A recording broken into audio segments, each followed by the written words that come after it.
Hello everyone, this is Minimoustachio, and this is the long overdue Hell guide video. So, Hell is my favourite god in Smite, and yeah, Hell's not that good, at least for Conquest.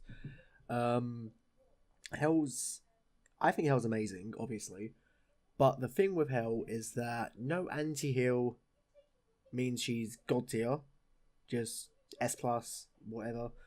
If you buy anti-heal if your enemy team has a brain, then kind of like a watered down mage, really. So let's get into the video. Before I get into the abilities and all that good stuff, Hell is the goddess of the underworld. That's the only thing you need to know. And the skins, there's only 2 skins you are allowed to use on Hell, otherwise you should legally be banned. You have the Schoolgirl skin, which the models are fucking atrocious, and then the Inner Demon skin from a bundle that I don't even know if it's still on. Yeah. Alright, this is the ability part. I have Ed helping me here. So, since Ed is on my team, we're going to do the light stance first. So, the first ability will heal a teammate. It's a line ability, it's a projectile, and if it hits a teammate, it will come back off of them onto you, healing you after healing them. So, if we go over to Ed, who's fighting the fire giant, and he's being a bad teammate and just standing in it, and you need to heal him. You see that heals him? So, next time the fire giant does the attack, Ed's going to stand in it, but he's not going to get knocked up. Okay, I missed the 2, so who gets knocked up? Oh my god, this is not going well. Alright, I'm going to do this again. Wait, alright. Oh, this is horrible. Alright. So, what was meant to happen there was the 2 for Hell is a cleanse. Any CC, knock up, whatever, stuns, it will cleanse it basically like you used beads. So, if you can see there, we get the gold tint as if we used beads. Here, let me. If you switch the team, is this Odin on your team or on my team? Let's have a look. Yep, he's friendly. It's friendly? Yep. Okay. Why can't I use my ult? You have to get charge for your ult. Oh. Right, so your orange 2, by the way, will knock up. Right. I just want to charge my ult so I can show that if you cleanse the Odin bot while it's in my ult, it's going to stop my ult. Right, tell me when you have the ult then.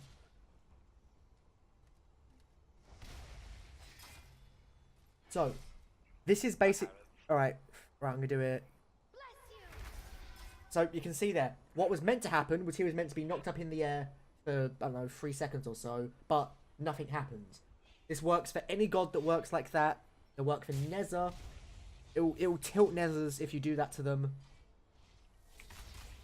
And the recent game I had was a Bacchus who, every time he did the burp to go into the stun, I would cleanse my teammates around us. It would be useless. It's basically the equivalent of a hard counter, similar to how RTO counters Bacchus. Alright, so now if I swap... Alright, I'm ordering the enemy team, good. So, quickly the third ability, if it damages me here. So, I need to get away quickly, and I need to heal. The third ability gives movement speed and a HOT, which is a healing over time. You would use this when you leave spawn from your fountain, and if, for whatever reason, you and your team are doing a mass retreat. It gives everyone movement speed in the area. So, now onto Dark Stance, which, if your team is playing anti-heal properly, and they're actually hitting you with the anti-heal, you'll end up in this most of the time, which does kind of suck. So, the first ability, as you can see, is a projectile. If the projectile hits a god, it doesn't matter how far it goes, it'll explode. The 2 is more of a skill ability that people don't utilize properly, and it's a slow. So you can see Ed running around here. Now he's slowed. Makes it easier to catch up with him, to hit him. you can, if someone's going to run away, like an Arachne, you just slow them, you catch up to them, you hit them with your abilities. And then the free is your strongest ability, and it's a little AoE damage. Hit everything in the AoE. Very handy for mass minion clear. If for whatever reason everyone's diving you for no reason. And another quick note about the 2, it drops magical protections. So ideal 91 damage like that. And then with the debuff, 113. Hell does deal surprisingly very high damage, even if you don't build full damage, which sometimes you have to. But yeah. And then the 1 will also deal a little bit of damage, but it's so much more worthwhile to use the 1 as a healing. So this is going to be builds and, you know, item suggestion. So obviously you don't want to just have a generic stock build that you got from Smite Pro builds, which a lot of people do, but... So obviously the first item you're going to start with would be a starter item. You have 2 options. If you're playing Conquest, you cannot get Specialist Blessing. But if you're playing Clash, I do actually recommend getting this. Because, sure, the MP5 is nice, but the CD is nicer. Plus, you're healing, and you do... Hell can out-heal Aphrodite. So, you'll stack this relatively quickly, and it gives some pretty nice bonuses. Then you're going to move on to your boots. Obviously, Shoes of Focus. That's a given. Almost any mage, I would buy that on. Next up is the Lotus Crown. So this will give a protection buff to anyone you heal. So only 20 protections, but it's nicer to have than to not have. So if I heal myself here, see that little glowing green circle around me? That's Lotus Crown. It's really nice. It's handy. So you can see I've got a lot of items in here. This next one is a little bit subjective. You could go into Mantle of Discord, which sometimes I do, but most of the time I don't. I guess it sort of depends on, is the enemy team you're fighting, are they going for you, which they should be? Are they going for you? Are you taking lots of damage? Can you survive? If you can survive, maybe they haven't bought anti-heal, then you could save that item till last. Then if you're not going to get Mantle of Discord, you get Rod of Asclepius. I think I said that right. This is like the staple healing item. So, obviously, yeah, this increases your healing. But the thing to note is that even if you get hit with anti-heal, this is making you do increased healing. So you need more anti-heal if you have this item. But Ed has max anti-heal right now. We have a good chance of winning now. So if Ed, hit me with some abilities.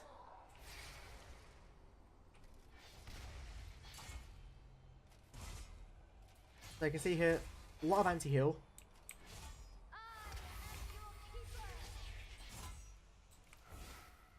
Okay, so you can see, I'm actually healing for basically nothing. But I'm still healing. Now, the odds of you going against a team that has 100% anti-heal, probably not that high. I've only gone against teams like that a handful of times. I don't play at GM level, so maybe that's why it's different. But at GM, you're not going to play Hell anyway. Hell's more of a fun god that you'd probably play in Clash, maybe Arena. So, next item is the staple major item, Chronos Pendant. Just mass CC, and then every 10 seconds, if by chance, when the item's going to proc itself and your abilities are off cooldown, it takes an extra second away. It's just handy. Then, you get Rod of Tahuti. Now, what I didn't actually know till they told me this, is Rod of Tahuti will heal enemies under half HP. So if you damage me, Ed. So enemies under half HP, it works the same way for healing. So you do 25% additional magical power to targets below 50% HP. So if you're going to do a 100 heal, a 100 HP heal, if you're under 50% HP, that 100 HP heal becomes 125 heal. Where this becomes most useful is if your team, let's say you have a Willix on your team and your Willix is getting ganked. So that all of a sudden, you see how big that heal was. If you're having a Willix that's running away, she's half HP, and you just do a flick with your one like that, and you hit her, suddenly she's got all her HP back. It's huge, and I didn't know it did that originally. It's just a huge help, just amazing item. So after that, you're gonna sell your blessing, and this is when I would say get Mantle of Discord. Yes, the CD is nice, the protections is nice, and the main thing, if you take damage below 30% HP, you stun everyone for 1 second and gain CC immunity for that second. That is big. That's big. Sure, a 1 second stun isn't actually that much, but what it might be is enough just to, you know, stun everyone around you and get away and help you. So, if you're playing Arena, this next bit doesn't apply to you, but if you're playing Clash or Conquest, this does. So, you want to buy your Elixir of Speed after you've got full build. Buy the Elixir first. Do not sell your boots yet. Buy the Elixir first because it lasts for 3.5 hours. Then once you get enough, sell your boots. And then you'll want to get... Quick question, did they make it that thing available and everything else but Conquest now or no? It's available in Clash. I don't know about Assault yet. I thought they made it only for Conquest. So, the last item, Ed, the item you told me isn't an item. It is, it's the boots you're looking on the far right. Oh, what? That's beside, I didn't think you can buy the potion other way. So, when you sell your boots, because the buff is just essentially you replacing your boots. So, you have lots of items you could buy here, and it really depends who you're going up against, how everyone's dealing with you. So you kind of have to improvise a little bit. But if I had to suggest a stock standard item, I would probably say Soul Gem. Now, this isn't a fit all scenario item. There is better options, but it's down to what you're doing, what you're comfortable with, your preference, what you're doing. Soul Gem's amazing on Hell because Hell has 3 abilities that deal damage. There's the one on Dark Stance, and the 3 on Dark Stance. So what Soul Gem will do is when you hit 4 stacks, as you can see here, I've got 4 stacks. Then next time you damage an enemy, you gain a heal. It will also heal your allies in a range, which kind of, you know, fits that healing playstyle. But if you do for this build, you have 50 CDR. Mine's capped at 40. I thought it might have said 50, but it doesn't. So you'd have to get rid of Discord. And what are you going to replace with Discord? Can't get Spirit Robe. You could get Mage's Cloak. It's a nice item. Once again, Replace the gem with the other gem. It depends on who you're going up against. Now, I just learnt this while testing this with Ed before we hit recording.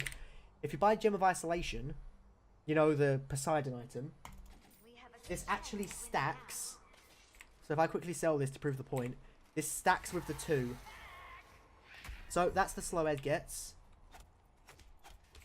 Pretty nice slow. Then if we buy a Gem of Isolation, Hit me with something. yeah, okay, Ed, For that long. the timings are awful as you can see. Alright, so if we slow Ed, he is just he's incredibly slow, and that is enough slow to have your team, assuming they're not brain dead, that's enough slow to get your team to just wreck him.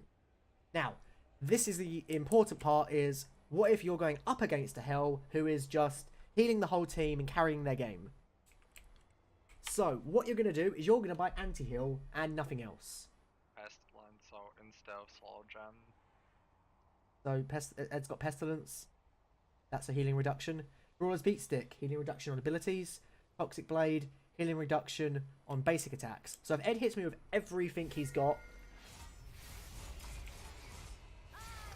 you can see I can heal. It's possible for me to heal, but it's not much. It's not good.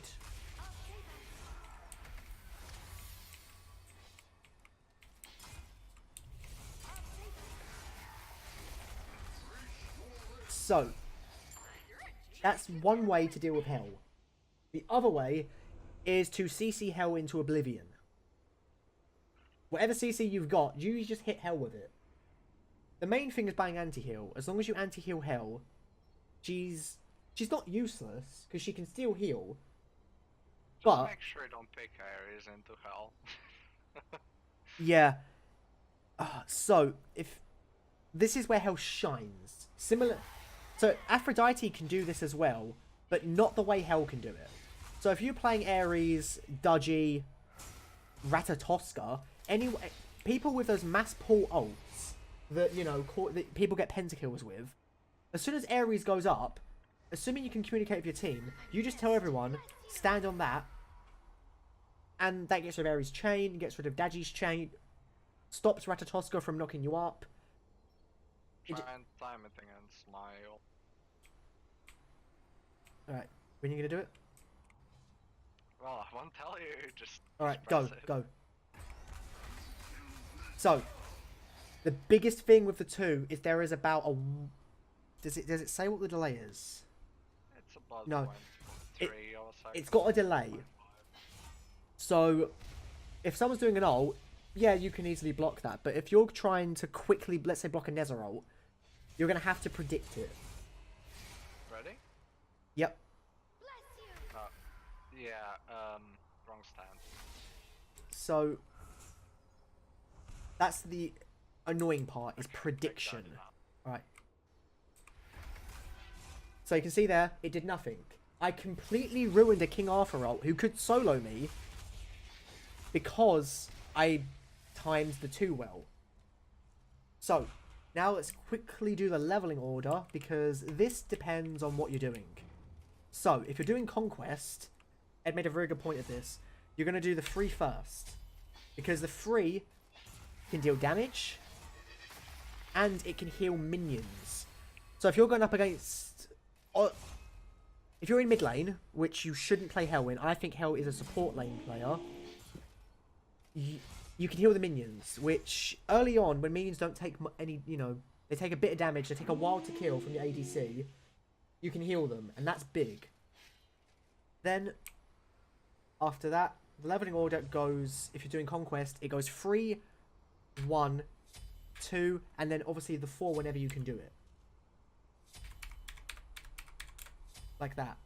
If you're playing not Conquest, so... Yeah, press K. So if you're playing, let's Clash, for instance, which is where I play Hell the most. I have played Hell in Conquest a few times. If you're good at aiming the 1, because the one you can flick it. You can flick, you know, do a 180, hit someone with it. It's possible. Then level the 1, the 3, the 2, and still the ult whenever you can. Hell is an amazing character. If countered, Hell's like a watered down mage. You know, Hell's alright, really. Hell's still good, even if, you know, getting completely countered by anti-heal. Same thing with Aphrodite. But Hell brings more than Aphrodite does. Takes a bit more skill, predictions with the 2, knowing when to, you know, knowing when to slow someone, knowing how to build. If you can do all of this, then sure, Hell's great.